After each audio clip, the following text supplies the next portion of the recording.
అడుగు రాదా, నేను డ్రాప్ చేస్తా. అక్కర్లేదు, నన్నెవరు డ్రాప్ చేయనక్కర్లేదు.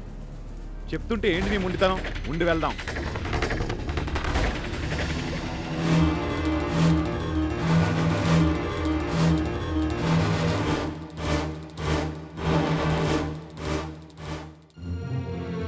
రాదేది?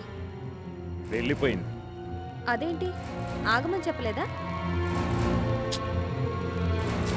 నేను ఇక్కడే ఉంటే తను ఇక్కడే ఉండేదిగా.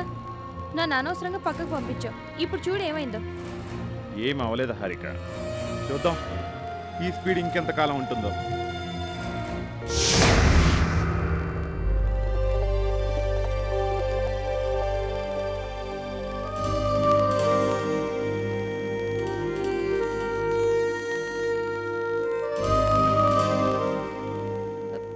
అదేంటి ఐస్ క్రీమ్ తింటున్నావు? అది రాధ తిన్న ఐస్ క్రీమ్, ఎంగిలి కదా. అందుకేగా ఇంత టేస్ట్గా ఉంది. మొత్తానికి రాధ పిచ్చి నీకు నశాలానికి ఎక్కినట్టుందే. హారిక, నువ్వు పిచ్చను పైత్యమను ఇంకేమైనా అను, బట్ నాకు రాధ దొరకకపోతే నేను మనిషినే కాను. ఒకవేళ రాధ దొరకకపోతే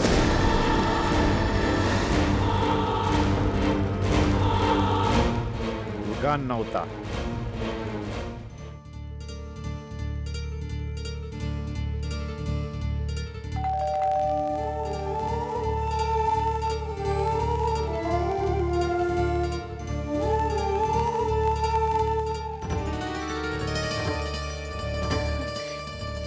మీరా అత్తయ్య?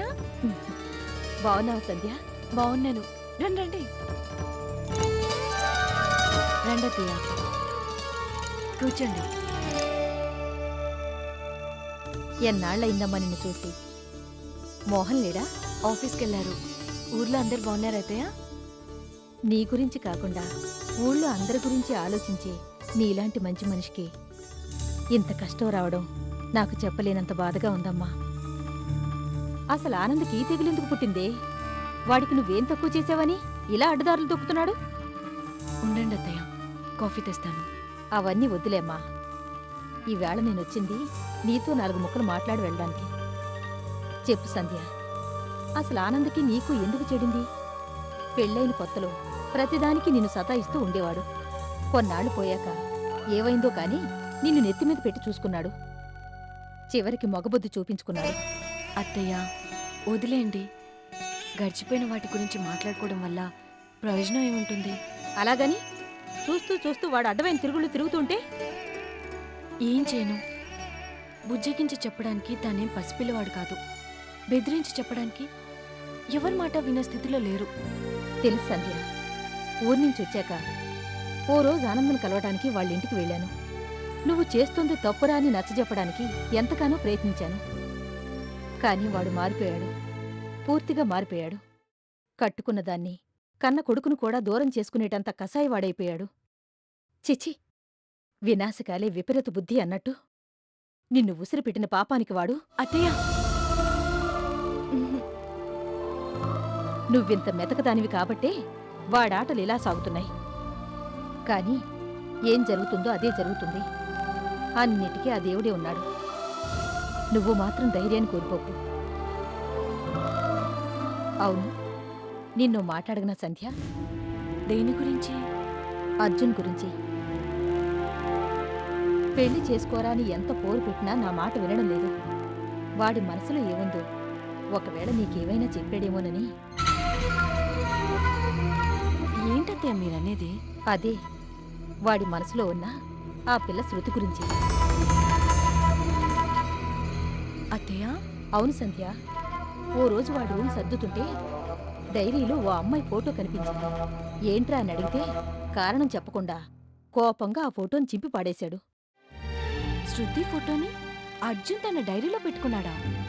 ఎంత పోలీస్ ఇన్స్పెక్టర్ అయినా వాడికి మనసుంటుందిగా. శృతిని చూసి ఇష్టపడి ఉంటాడు. ఈ విషయం నాకు అర్జున్ ఎప్పుడు చెప్పలేదే.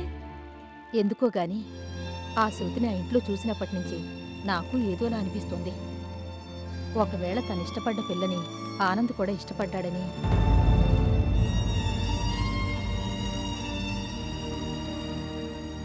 అందుకేనేమో వాడు పెళ్ళే వద్దని భీష్మించుకుని కూర్చున్నాడు.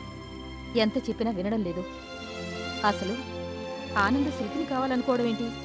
తగుదునమ్మా అంటూ ఆ పిల్ల ఆనందతో రాసుకుని పూసుకుని తిరగడమేంటి? అసలేంటిది? ఏం జరుగుతోంది? ఏం జరుగుతుందో మీకు తెలుసు. ఇదేమీ రహస్యం కాదు దాచిపెట్టడానికి. సింగపూర్ నుంచి రాగానే ఆయన శృతిని పెళ్లి చేసుకుంటారనుకుంటా. ఏంటమ్మా అంత సీరియస్ విషయాన్ని ఇంత తేలిగ్గా ఎలా చెప్తున్నావు? అత్తయ్య, సమ్మెట దెబ్బలు తిని తిని నా గుండె బండబారిపోయింది. ఆయనకి నేను అక్కర్లేకపోయాక ఇక ఆయన ఏం చేస్తే నాకెందుకు, ఎవరిని చేసుకుంటే నాకెందుకు? ఎవరెవరిని కలపాలో, ఎవరెవరిని విడదీయాలో ఆ పైవాడు ఏనాడో రాసిపెట్టుంటాడు.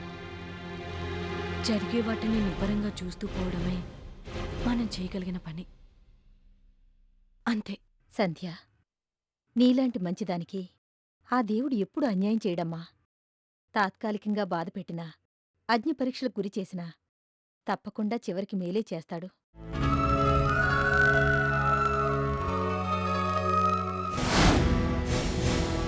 చూడండి లాయర్ గారు, ఇవి ఈ కంపెనీ ప్రొపరేటర్ ఆనంద్ గారు తన ఆస్తిపాస్తులన్నిటి మీద సర్వాధికారాలు నాకు సంక్రమింపచేస్తూ రాసి రిజిస్టర్ చేసి ఇచ్చిన GPA, general power of attorney documents. ఈ పవర్ పట్టాతో నాకు ఆనంద్ బిల్డర్స్ కంపెనీ మీద అన్ని హక్కులు ఉంటాయని అనుకుంటున్నాను.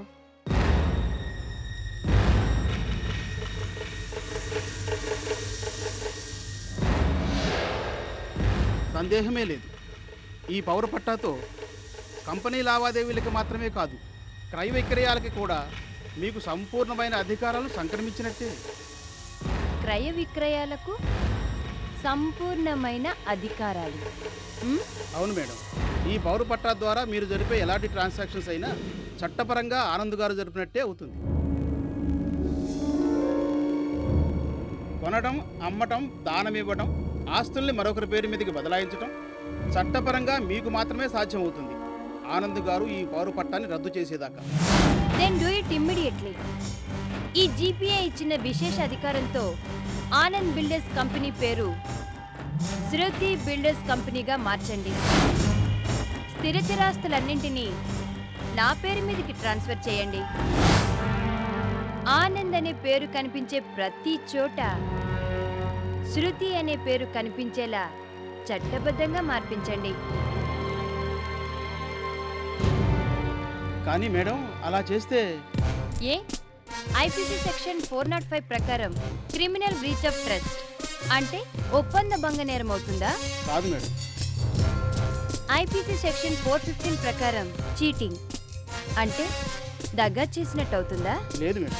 మరి ఐపీసీ సెక్షన్ 403 ప్రకారం క్రిమినల్ మిస్అప్రోప్రియేషన్ ఆఫ్ ప్రాపర్టీ అంటే నిజాయితీ లేకుండా ఆస్తిని దుర్వినియోగం చేయడం అవుతుందా? కాదు madam. Then what? IPC section 378 ప్రకారం థెఫ్ట్ అంటే దొంగతనం కాదు. ఐపీసీ సెక్షన్ 380 ప్రకారం ఎక్స్ట్రోషన్ అంటే బలవంతంగా లాక్కోవడం కాదు. ఐపీసీ సెక్షన్ 390 ప్రకారం రోబరీ అండ్ డకైటీ అంటే దొంగతనం, దోపిడీ కానే కాదు. సెక్షన్ 441 ప్రకారం అతిక్రమణ నేరం కాదు. సెక్షన్ 445 ప్రకారం తిన్నింటికి కన్నం వేయటమూ కాదు. సెక్షన్ 470 ప్రకారం ఇవి ఫోర్జరీ చేయబడిన నకిలీ డాక్యుమెంట్స్ కావు. Then what? ఇంకేంటి అభ్యంతరం? ఈ సంగతి బయటపడితే కోట్లతో వ్యవహారం కదా, గొడవలు అయిపోతాయని. అలా కాకూడదనే మా కంపెనీ లాయర్ని కాదని మిమ్మల్ని పిలిపించింది. ఇది అడ్వాన్స్ మాత్రమే. పని పూర్తి చేస్తే దీనికి డబుల్ పేమెంట్ ఇస్తాను.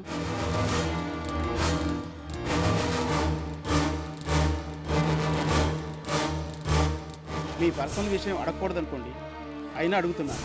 మీరేమీ అనుకోనంటే. డౌట్ ఎందుకు? షూట్ ఇట్ ఐసే. ఆనంద్ గారు మిమ్మల్ని పెళ్లి చేసుకోబోతున్నారని అందరూ అనుకుంటున్నారు. ఆనంద్ గారి శ్రీమతి అయితే ఈ ఆస్తి మొత్తం మీదే కదా, అలాంటప్పుడు ఇదంతా ఎందుకు అని మీ డౌట్. Am I right? చూడండి లాయర్ గారు, మనీ మేక్స్ మెనీ థింగ్స్. డబ్బుకి లోకం దాసోహం. ఆడైనా మగైనా, భర్తైనా భార్య అయినా ఎవరి ఆశ వాళ్ళది, ఎవరి ఆకలి వాళ్ళది. అవునా? అవును మేడం. Then why delay? మీకు కావాల్సింది మీరు తీసుకోండి, నాకు కావాల్సిన పని అర్జెంటుగా చేసి పెట్టండి.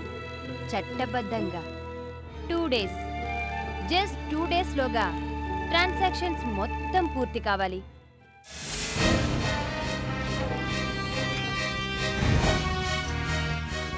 ఏబీ కంపెనీ ఎస్బీ కంపెనీగా మారిపోవాలి.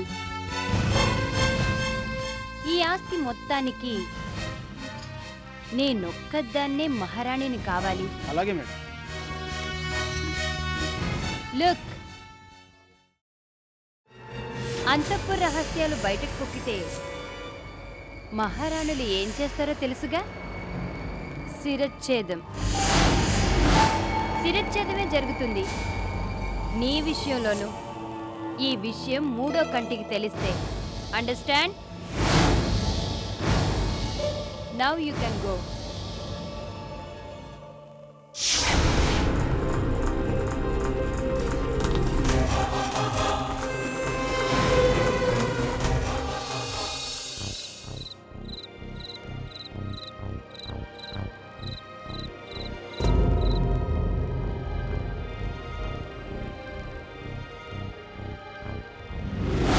నీ ఇంట్లోనే నేను నిన్ను with in a short time లొంగ తీసుకుంటాను.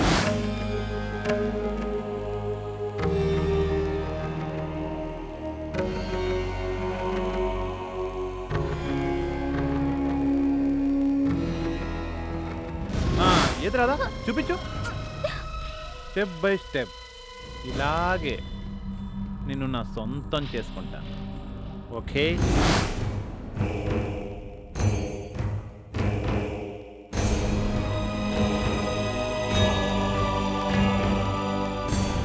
ప్రతిరోజు ఇబ్బంది పెడుతున్నాడు, టార్చర్ చేస్తున్నాడు. మీకు ఇంతకు ముందు కూడా ఒకసారి స్టాప్ ఇట్ ఐసై. అలాంటి వాడిని అనుమానిస్తే నన్ను నేను అనుమానించుకున్నట్టే. వస్తాను.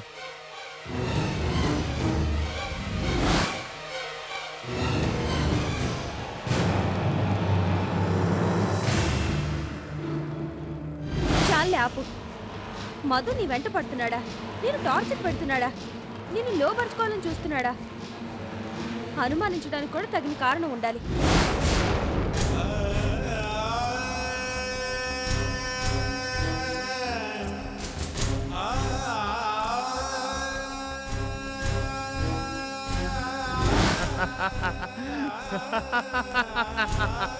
ఐ నో, హారికే కాదు, కిషోరే కాదు, ఎవ్వరు నమ్మరు.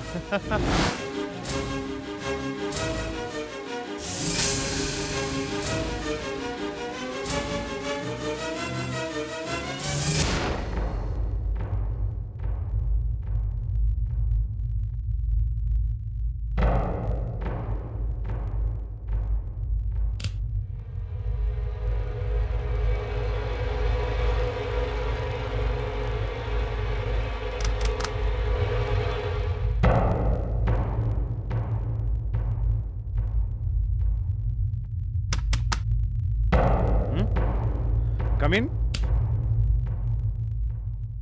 వావ్ రాధా, నువ్వు ఈ టైంలో నా బెడ్రూమ్లోకి? What a surprise. కమాన్ కూర్చో రాధా.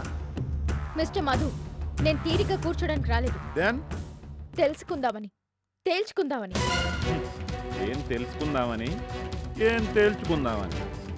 నా భర్తని ఏం చేయబోతున్నావో తెలుసుకుందామని. ఇంకా నీ నాటకాన్ని ఎంతకాలం కంటిన్యూ చేయబోతున్నావో తేల్చుకుందామని. తెలుసుకుని ఏం చేస్తావు? కిషోర్ని కాపాడుకుంటావా?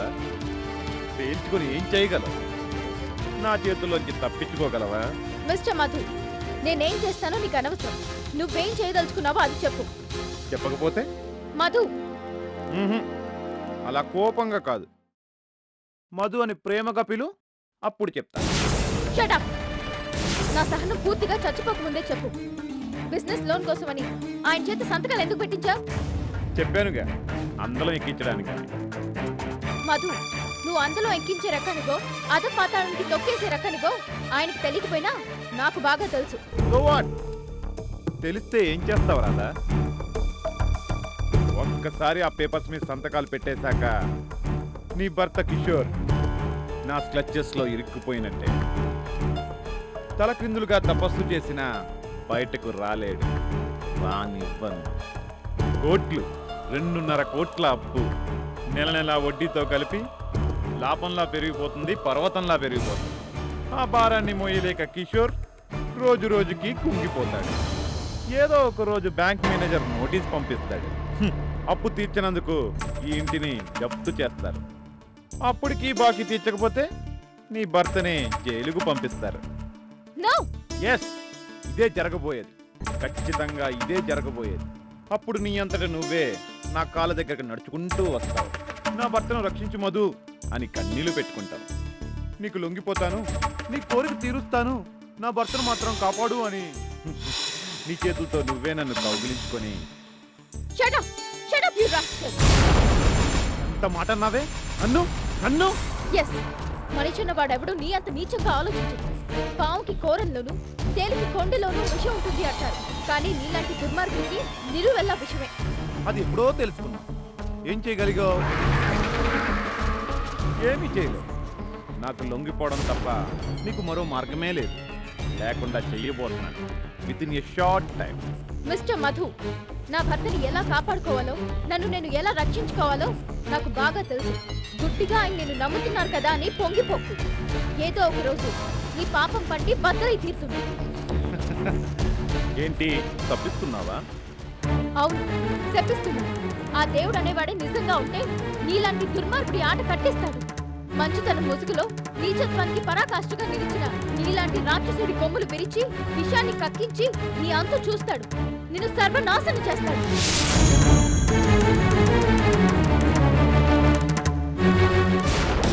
గుర్తుంచుకో మధు, ఈ మాంగళ్యం నా మెళ్ళలో ఉన్నంత వరకు నా భర్తకి ఏ ఆపద రాదు. జైలుకు పంపించడం కాదు కదా, ఆయన కాలి కొనగోటిని కూడా నువ్వు తాకలేవు. తాకని కూడా నేను కాపాడుతున్నాను. అందుకోసం అవసరమైతే నా ప్రాణాలను కూడా పణంగా పెడతాను. నేను బలిపీఠం మీదకి ఎక్కైనా సరే నా భర్తని రక్షించుకుంటాను.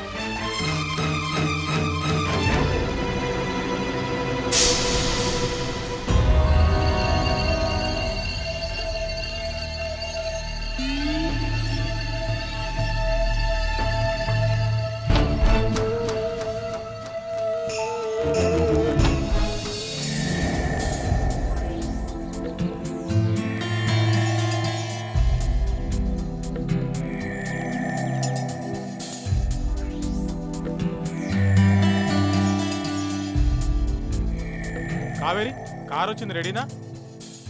రెడీనే. కావేరి, ఏంటి ఇవన్నీ?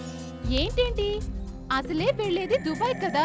రేపొద్దున్నకి పులిహోర, ఈ మరచెంబులోనేమో నీళ్లు, ఈ డబ్బాలోనేమో కారపూస, ఇందులోనేమో లడ్డూలు, అదిగో ఆవకాయి.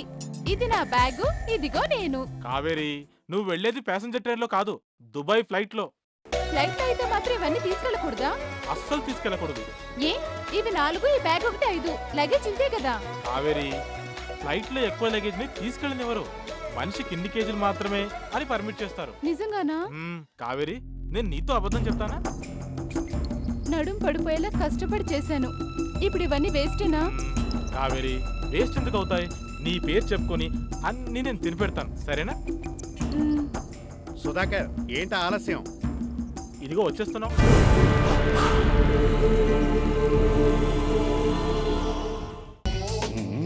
సుభానల్లా, బహుత్ ప్యారీ సి.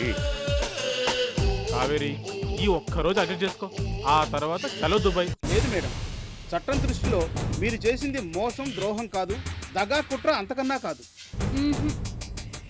ఆర్గనైజ్ చేశాను బాస్గా, నా స్టాఫ్ ని కన్విన్స్ చేశాను.